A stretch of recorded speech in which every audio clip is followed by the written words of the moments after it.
We're going to have fun today. We are going to talk about how to diagnose your organizing style and friends and family's organizing style without taking the quiz. I'm going to share all my tips and tricks that I use to diagnose people in minutes. Hey, Clutterbugs, welcome back to the Clutterbug podcast. If you're new, I'm Cass from Clutterbug.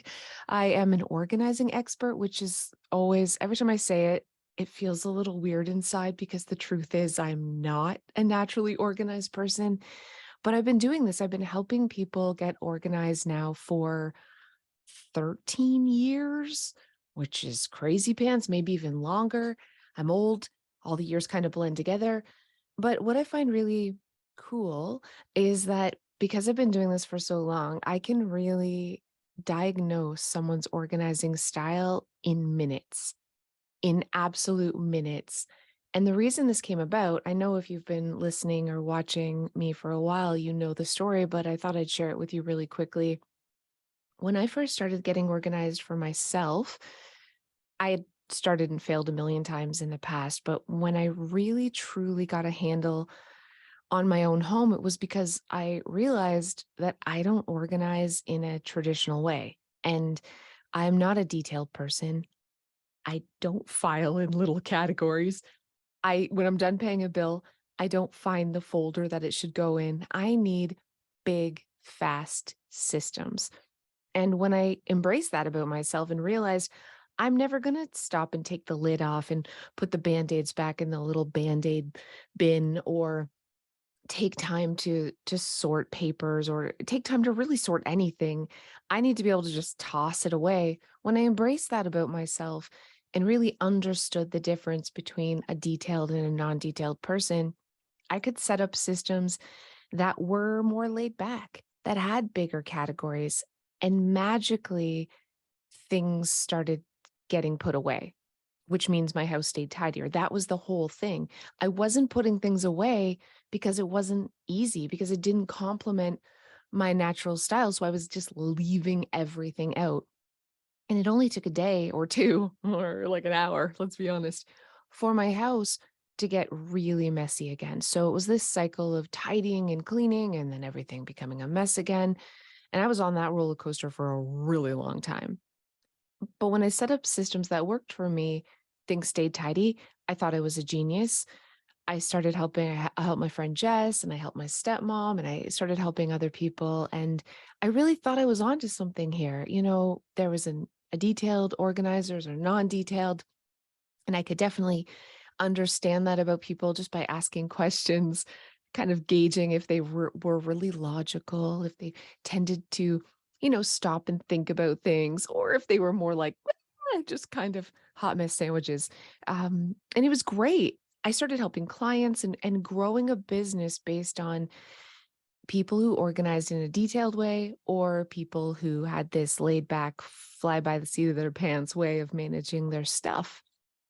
And because I wasn't a naturally organized person and I was starting this little business, I was insecure.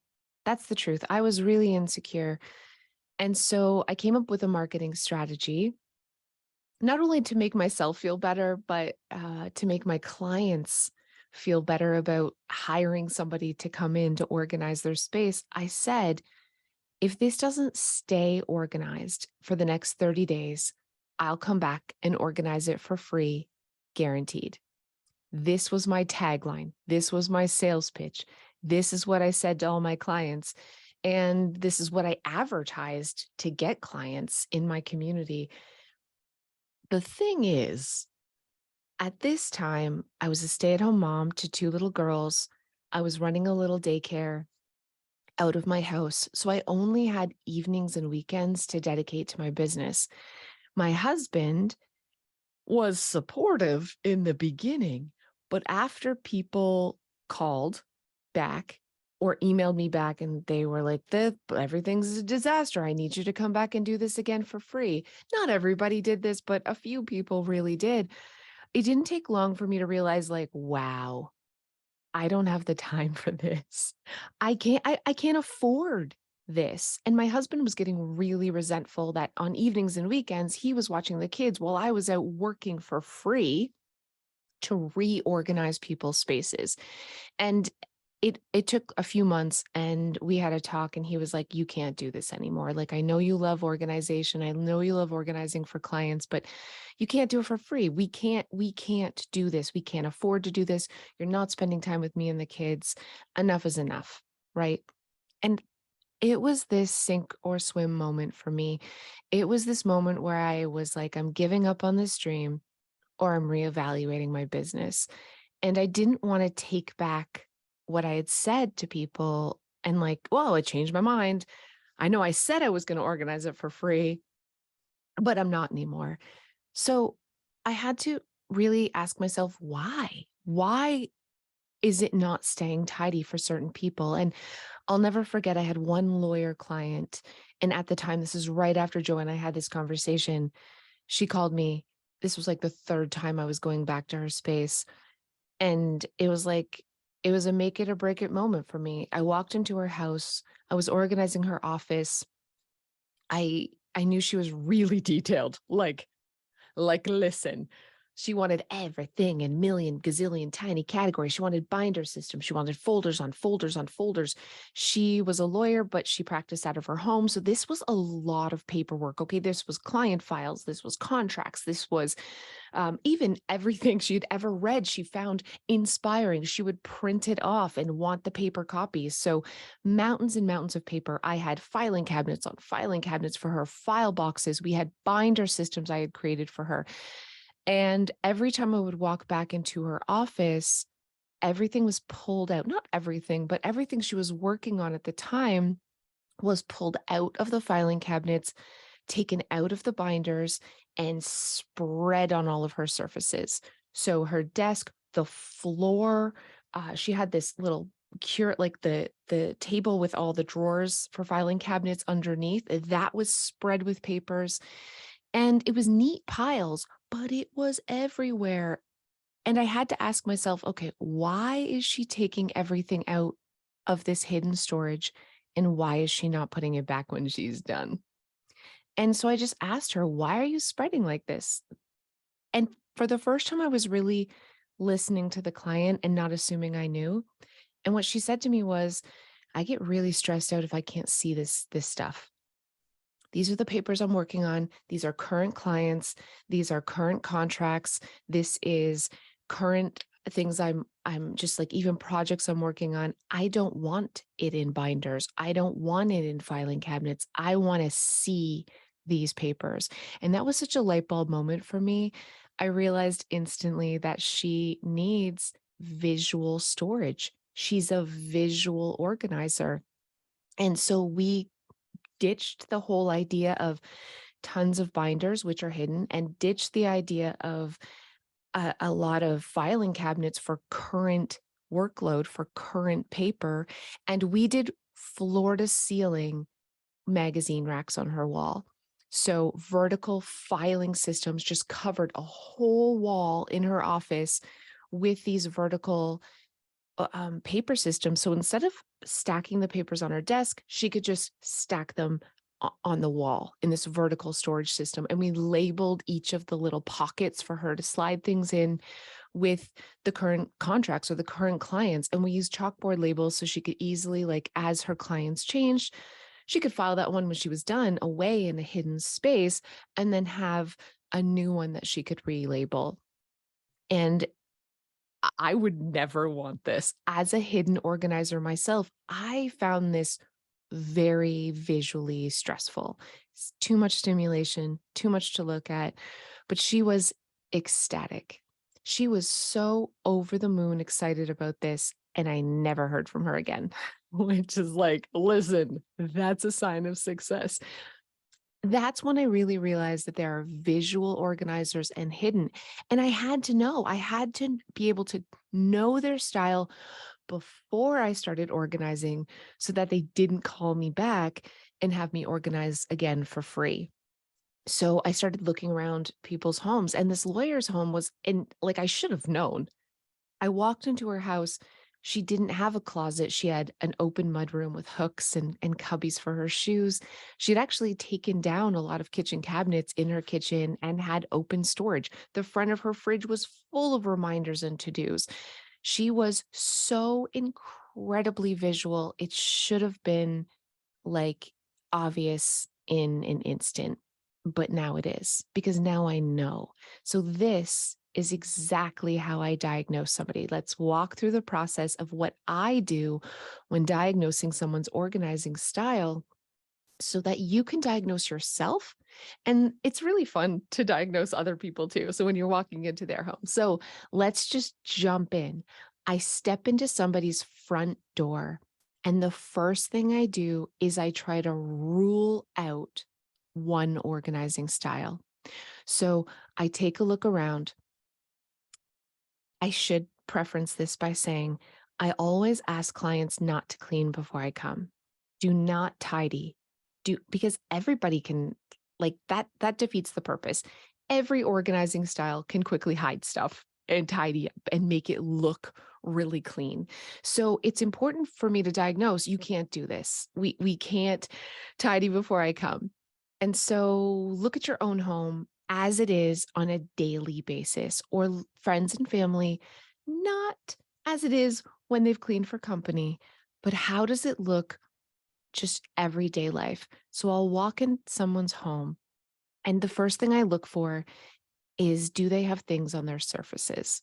Do they have piles of things they need to deal with? Do they have stacks of paperwork? Do they have kind of this dumping zone when they first come in that's like a hodgepodge of everything? Is the front of their fridge covered in stuff? Is it really, can I see a lot of their daily living items, or is it hidden away? And if I can see, I'm not talking about mess. I'm talking about just daily living. Do they have things like spread out on the dining room table? Are their kitchen counters kind of like full of stuff? This is normal for most organizing styles, but not for a ladybug. And so if I see this right off the bat, if I see a lot of visual clutter, I know that they're not a ladybug. I can rule out ladybug. Now, if I see a really tidy space, I can't immediately say that they are a ladybug because any organizing style can be tidy, but I can rule out a ladybug if they have a lot of visual stuff, because ladybugs really get anxious by having a lot of visual clutter, and they're going to hide it even for themselves. Not just for like companies coming and quickly, I have to hide everything. Everybody can do that. But for a ladybug, visual clutter stresses them out personally. So even without tidying, even without cleaning, you're not going to see a lot of stuff spread out on their surfaces. So that's step one. The first thing I do is try to rule out ladybug. Now, if it is a really tidy space, I don't know what organizing style they are. And even if they do have a lot of stuff kind of spread, I still don't know what their style is until I dig a little deeper. So the first thing, I can rule out ladybug if they've got stuff all over their surfaces. And now I dig a little deeper. I'm trying to identify if they're detailed or non-detailed. And I do this by going in their kitchen and opening up the drawers that they use often. Not their cutlery drawer, because everybody has a cutlery drawer that like separates fork spoons, right? But I will open their drawer where they have the big spoons, like their spatulas and their stirring spoons and their potato masher. If this is a hodgepodge and everything's tangled together, they're probably not detailed. But if it's set, I'm not talking about drawer dividers. They don't have to have organizing systems.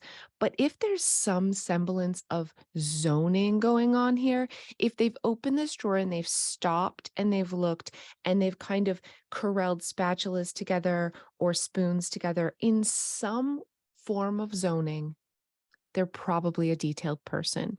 But just to confirm, I'll open the junk drawer or the utility drawer too.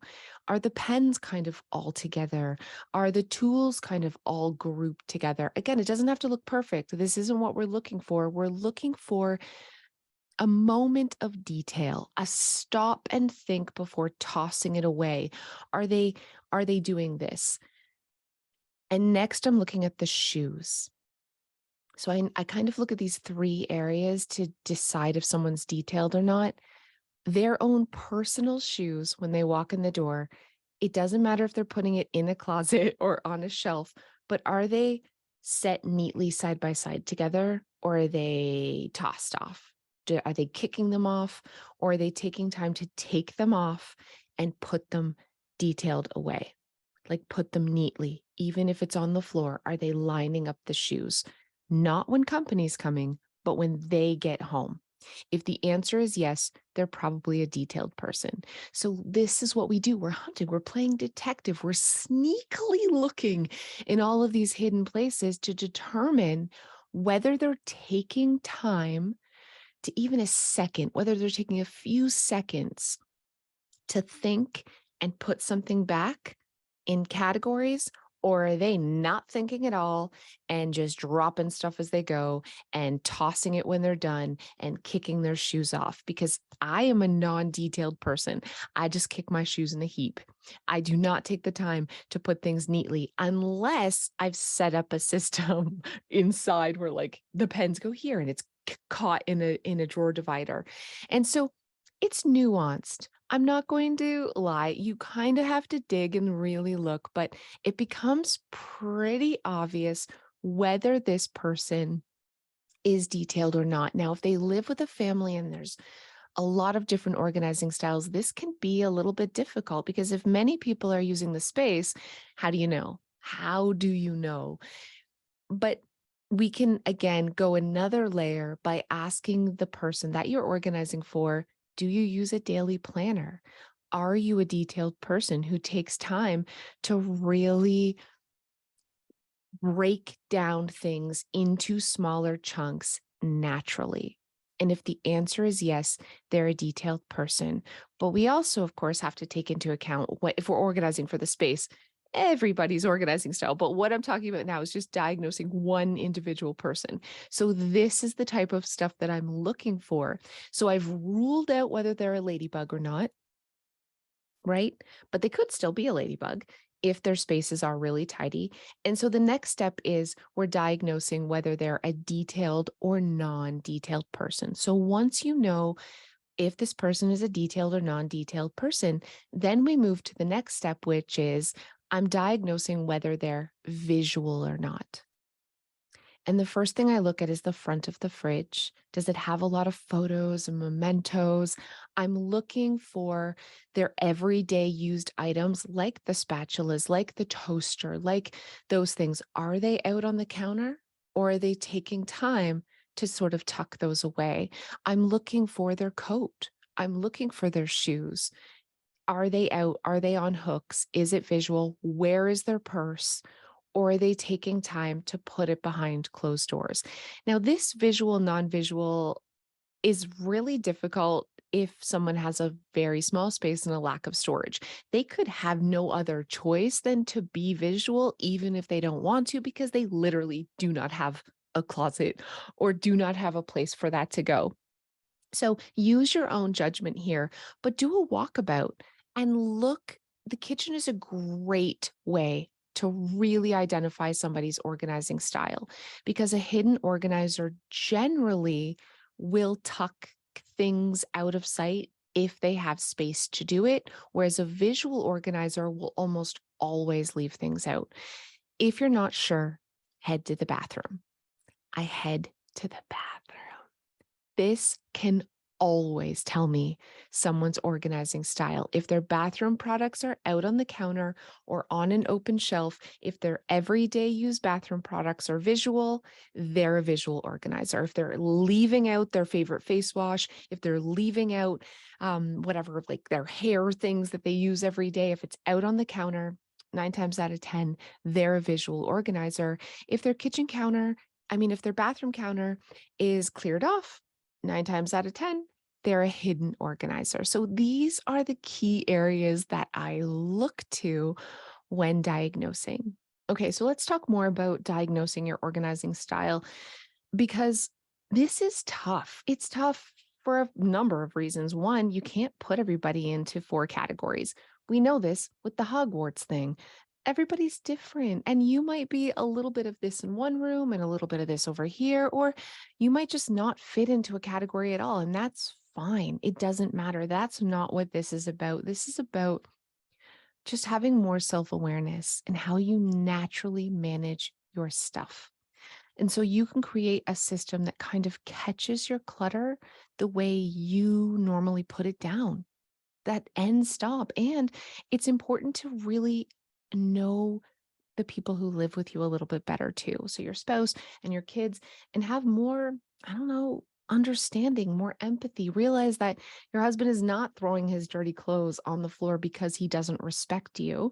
Maybe he's doing it because the laundry hamper is in the closet and he doesn't see it. And he's visual, so he's not thinking. He's not thinking about it. He's just thinking, I want these dirty clothes off, and his brain has moved on to something else. So what we do is we move the laundry hamper out, we take the lid off, and we put it near where he's naturally piling his dirty clothes.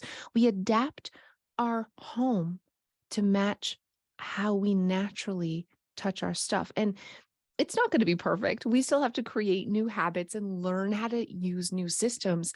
But at least now we don't have to go against the grain.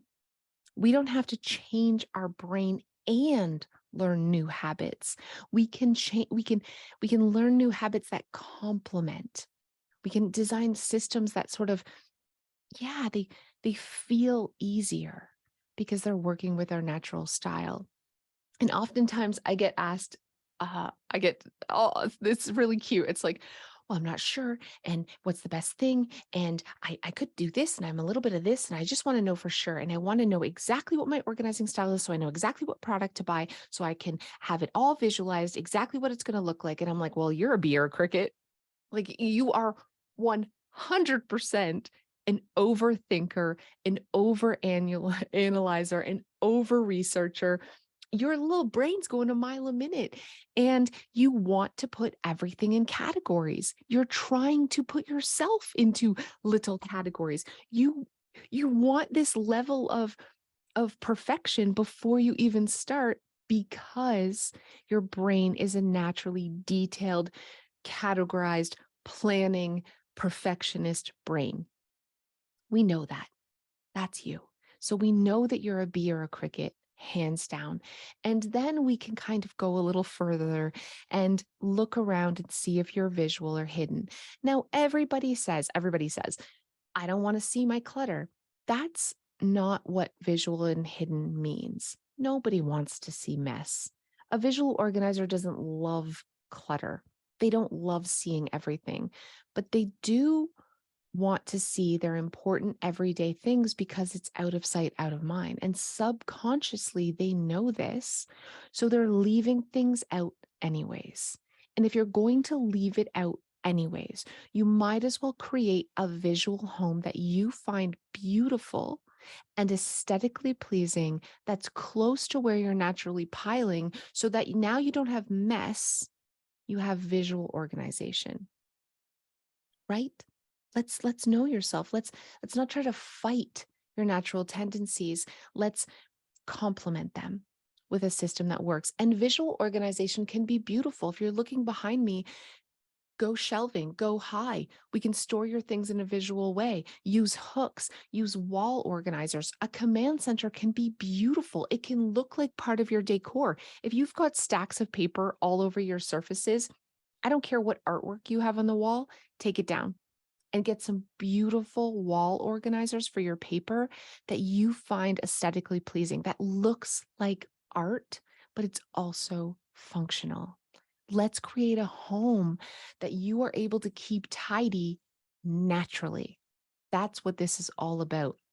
We're not overthinking this. The first step is understanding yourself and why maybe you're struggling, and give yourself some grace and give yourself some permission to not have things the way society is telling you your home should look, but instead a system that works for you. Okay, so that's step one, is knowing yourself. You can take the quiz if you want, but hopefully in listening to this podcast or watching this podcast, you've got some ideas of what your organizing style is. So the next step is not jumping in and going and buying a bunch of organizing products, even though we want to, because that's really fun.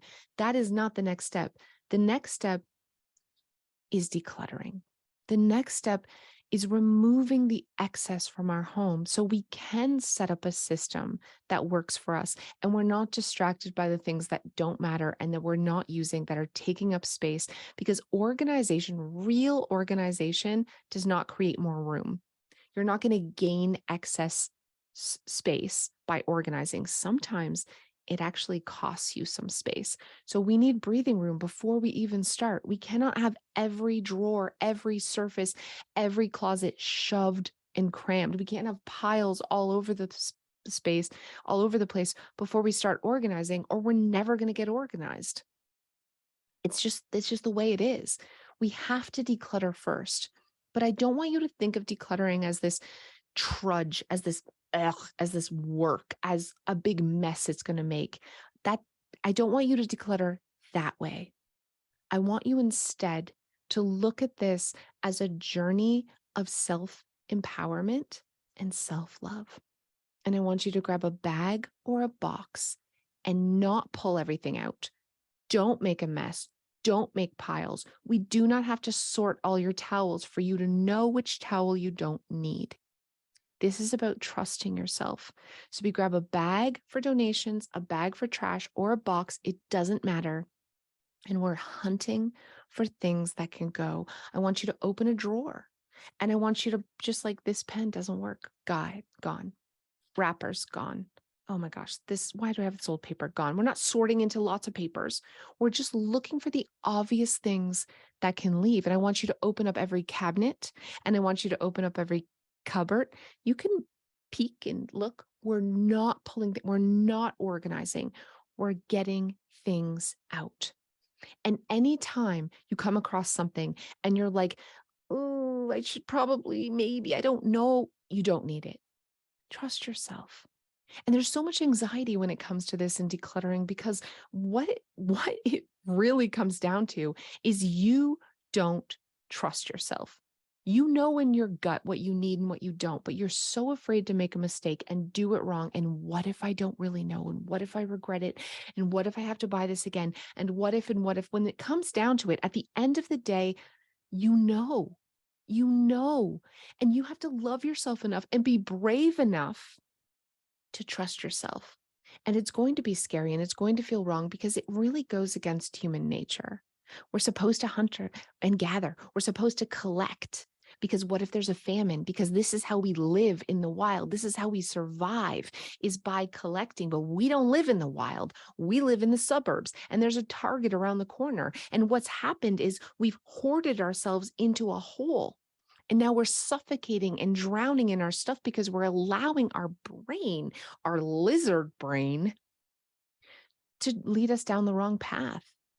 And you gotta get real with yourself. And you got to push through that fear and anxiety and understand that this is an exercise of love, because you are more important than that junk from Walmart. You are more important than those old sweaters. You are more important than those old blankets, than that salad spinner, than that melon baller. All of that crap is just crap. It's just stuff. And you've spent money on it, but the money's gone. You are not any richer for having it in your house, and you won't be poorer for letting it go. In fact, holding on to things that you're not using is stealing your space. It's stealing your valuable real estate. It's costing you. It's not giving.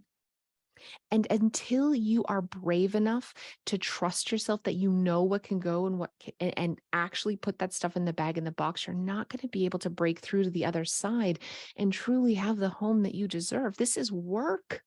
It's hard work. It's emotional work. It's scary work, but it's worth it. You are worth it. So if you're listening to this podcast right now and you're like, oh, I'm so overwhelmed and I don't know where to start, listen to me, please. Grab a bag, a garbage bag, and find 21 things that can leave right now. Open up the closest cabinet or drawer or closet that's to you. Open it up right now and find 21 things that can leave your house forever. No regret, no fear. Trust your gut. You got this. You got this. You have to stand up for yourself and not let your stuff control you anymore. You're taking back control of your home and your mind and your self-worth and your self-confidence in this moment right now. And I don't care if what you find is trash, that's awesome. Maybe you have a mitten that you don't know where the other one is. It doesn't matter. Go. It's gone. Those lost socks, bye. Old bills, old statements, you don't need them. You know you don't need them. Fill a bag right now and repeat this and fill so many bags and so many boxes until you finally wake up one day and you look around and you think, wow, my house looks pretty good and I didn't even clean it. That's your moment.